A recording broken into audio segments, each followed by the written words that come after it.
Hi, everybody at Ignite. I'm sorry that I can't be there today, the organizers have been incredibly patient with me as I went through a lot of stuff this morning.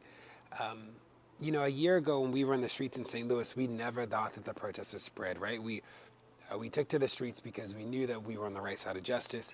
In those early days, I think about us. We made two commitments. Right? We made a commitment to stand today and a commitment to stand tomorrow. And those two commitments were commitments we made every single day. We made them over and over, and so many people did, which made the protests so strong. But we never thought that people would stand up in their own communities, and they did. And that is arguably one of the most powerful things that has happened. I recently spent time at Mizzou with the protesters there, and I learned so many things. I'll talk about three specifically. One is what we saw and what we see in Mizzou is like the ability for regular people to change the world, right? It was a guy went on a hunger strike, and 11 people stood around him, and they all protested. And they had a list of demands, and their demands, some of them were met. And being there was powerful because it reminded me so much of those early days in St. Louis when it was just like people said enough is enough, and they worked really hard to make a difference.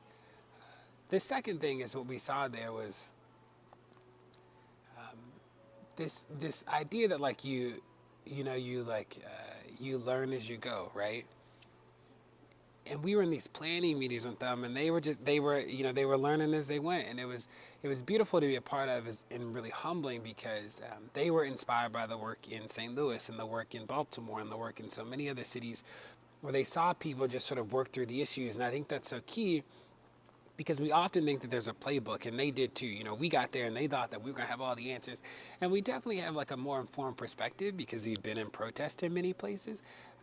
But again, like so much of this work is contextual, and so much of it is important for people to like figure out in their own spaces. The third thing that I learned is arguably the most important, the thing that has stuck with me the most, is that we learned what the true Ferguson effect was, right? When we think about the Ferguson effect, the effect is that people are now coming together and saying enough is enough where they are, and that is huge. It's like one of the most powerful things that we saw, that the Ferguson effect is really people saying that we will not accept the status quo. The Ferguson effect is people saying that we believe in a better world and we will fight for it. And if anything, I left that night more inspired than I have been in a long time. I often think if people, as people of color, we often face these issues of erasure, and erasure manifests in two ways mainly. One is that either the story is never told or is told by everybody but us, and in this moment we became the unerased, right? We literally got to tell our stories in ways that push back against dominant culture, and also we were able to talk to each other differently. And I say those as two distinct things because people often focus in social media on the way that we were able to push back on dominant culture, and that is huge. But it is also important that we have built new community, right? That social media has been a way to bring people together in ways that did not exist. So it is how I know the Mizzou protesters, right? It is how I met Netta. It is so real that we built community and family through tweets, through Instagram, through Facebook. And that is not insignificant. We did not have these tools in yesteryear.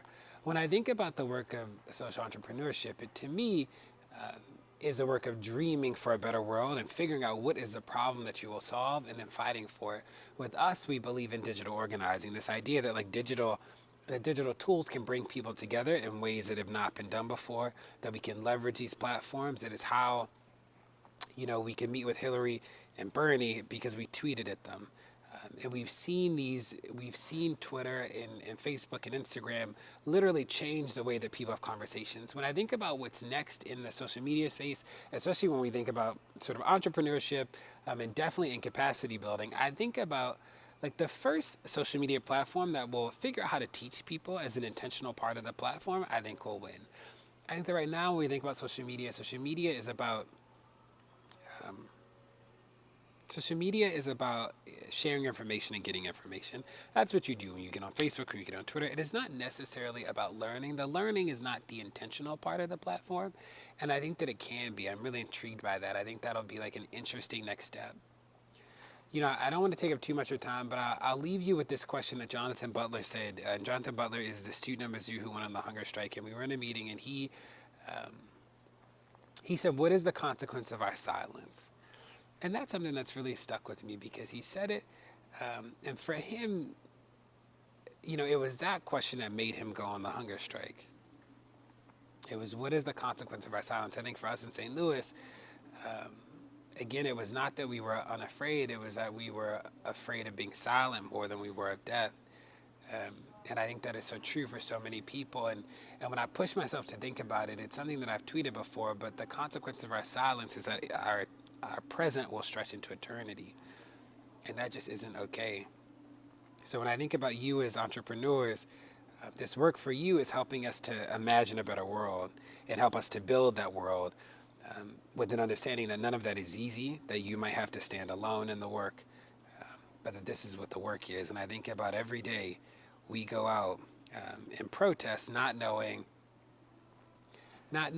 sort of what the day will hold, but knowing that we stand on the right side of justice. And I think so many people in the entrepreneur space go out with an idea that they think can change the world. And it's true, ideas are the way that we think about the world in which we live. And we have to hold to these ideas.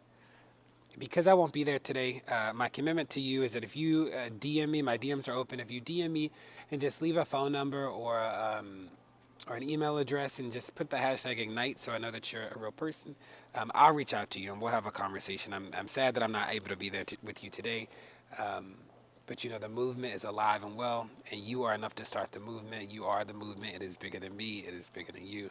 It is all of us. Thank you.